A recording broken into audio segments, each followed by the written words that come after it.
السلام علیکم۔ ہم سے ایک دوست نے کیفیت شیئر کی ہے، جب وہ مراقبہ کر رہے تھے تو ان کو ایسا محسوس ہوا جیسے کوئی ایک کتا جو ہے ان کے اندر باہر سے دیکھ رہا ہے، جھانک رہا ہے، اور جب وہ پیوریفیکیشن کا عمل کر رہے تھے ان کو کوئی اسمیل آ رہی تھی۔ تو مراقبہ کے دوران ایسی تمام کیفیات ہوتی رہتی ہیں۔ کبھی ہم اپنے آپ کو بڑا محسوس کرتے ہیں، کبھی چھوٹا محسوس کرتے ہیں۔ جیسے جیسے انرجی بڑھتی ہے تو جو نفس ہے وہ بھی ہمارا مغلوب ہوتا جاتا ہے۔ آپ جو اپنے آپ کو سمجھ رہے ہیں، یہ میں نے بارہا کہا ہے کہ آپ اپنے ماں باپ کے ڈی این اے کے علاوہ کچھ نہیں ہیں، اور آپ کے اپنے ماں باپ کے ڈی این اے کے علاوہ کچھ نہیں ہے۔ ایسے ہی سارا نسل در نسل کام ہے۔ اب مجھے یہ بتائیے، آپ ایک طرف سے تو ابھی موجود ہیں، جو آپ کا نام اسلم ہے، اکرم ہے، شہزاد ہے، کوئی بھی آپ کا نام ہے، تو کیا آپ دوسری طرف حضرت آدم علیہ السلام کی اولاد ہونے کے ناطے جتنے بھی ادوار گزرے ہیں ان ادوار میں ہیں کہ نہیں؟ غور کریں اس سوال کے اوپر۔ یہاں میں ابھی آپ کی روح کی بات نہیں کر رہا ہوں، روح کو بھی چھوڑ دیجیے، تو غور کریں کیا ان تمام ادوار میں آپ ہیں یا نہیں۔ اگر آپ کا ذہن میں یہ سوال آتا ہے یا جواب اس کا آتا ہے کہ نہیں ہے، نہیں ہم تو بھی ہیں 40-45 سال پہلے، 20-25 سال پہلے، تو یہ آپ کا پناہ جواب ہے۔ اگر حضرت آدم علیہ السلام سے لے کر آپ کے آنے تک آپ جس کی بھی نسل ہیں، ان میں سے کوئی ایک آپ کا دادا، پردادا، چڑدادا، اوپر اوپر اوپر اوپر اوپر ان تمام ادوار میں سے کوئی ایک بندہ بھی مس ہو جائے، یعنی اس کی اولاد آگے نہ ہوئی ہو، اور اس میں سے وہ کڑی نکل جائے، کیا آپ کسی بھی طرح اس مٹی کے وجود کے ساتھ، اس ترتیب کے ساتھ، بغیر کوئی معجزہ ہوئے ان کو بھی الگ کریں، تو کیا آپ یہاں موجود ہو سکتے ہیں؟ آپ کا جواب ہوگا نہیں۔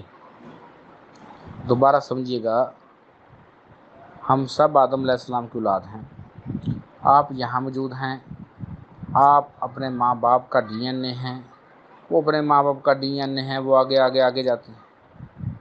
تو اگر اس لڑی میں سے، اس کڑی میں سے کوئی ایک بھی مسنگ ہو جائے، جس کی اولاد نہ ہو، تو آپ ہو نہیں سکتے، تو آپ وہ سارا ڈی این اے ہے۔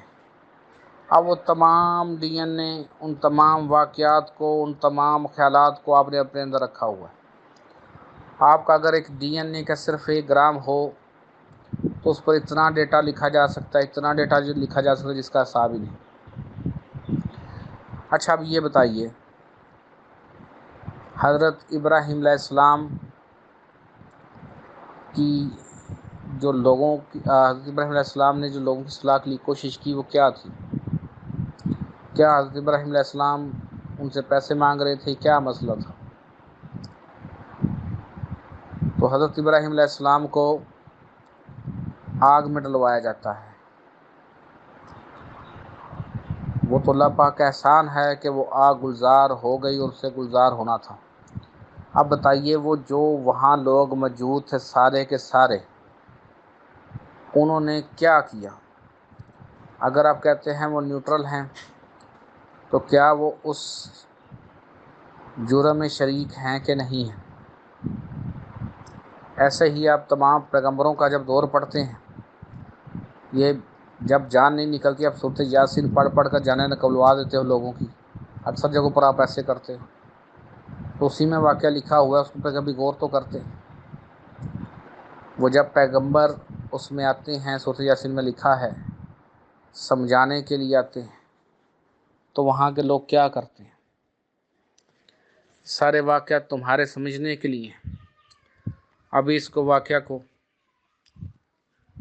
آج آپ تمام لوگ بابا بلے شاہ صاحب کے گن گاتے ہو، غور کرو، تاریخ پڑھو اپنی۔ آج آپ لوگوں نے جناب بابا بلے شاہ سرکار کا دربار بنایا ہے، بڑی خوشیاں مناتے ہو، بڑا کلام پڑھتے ہو۔ اچھا یہ بتاؤ، بابا بلے شاہ صاحب کی جب تدفین ہو رہی تھی، وہ پیغام پھیلا رہے تھے، تو کیا ہوا تھا؟ تو اس وقت بھی کوئی نہ کوئی لوگ موجود تھے جو نیوٹرل رہے، جنہوں نے اپنی وہ زندگیاں گزاری۔ وہ سارے کا سارا ڈیٹا کہاں ہے؟ وہ سارے کا سارا ڈی این اے کہاں ہے؟ یہاں میں کسی ایک انسان کی بات نہیں کر رہا، میں اجتماعی بات کر رہا ہوں۔ پرابلم آتا ہے کہ جب تم اس بات کو اپنے پہ نہ لگا لو تو سارا ڈیٹا جو لوگ نیوٹرل تھے، جنہوں نے توجہ نہیں کی، تم لوگوں نے سمجھا ہی نہیں۔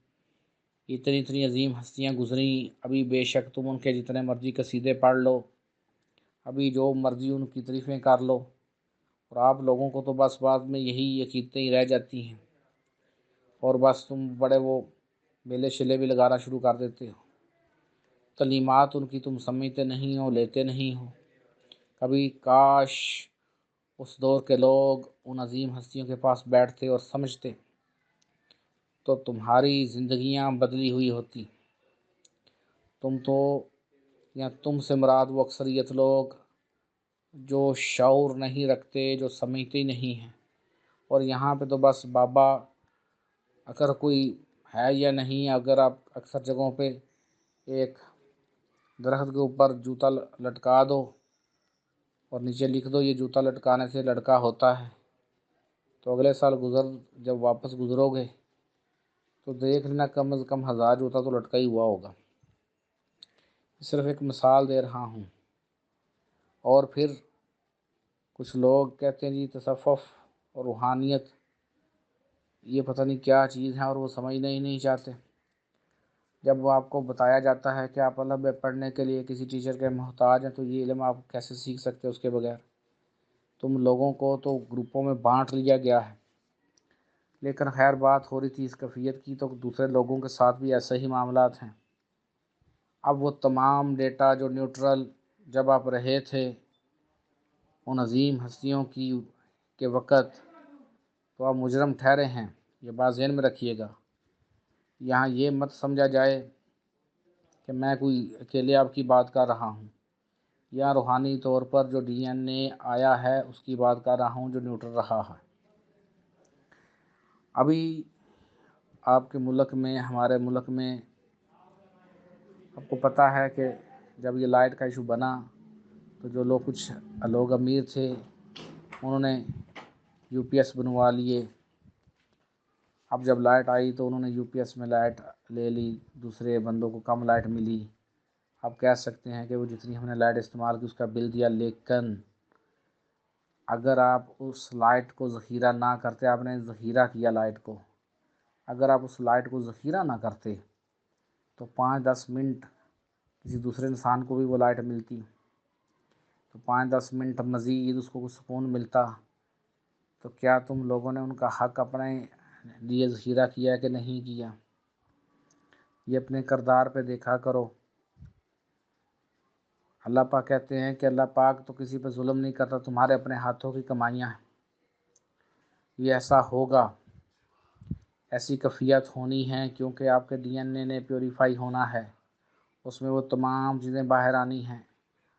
آپ کا نفس تکرار کرے گا، آپ کے نفس نے ہارنا ہے، آپ اپنی حاکمیت کیونکہ واپس لے رہے ہیں۔ آپ کے شریک نے آنا ہے جس نے آپ کے ساتھ ٹاکرا کرنا ہے۔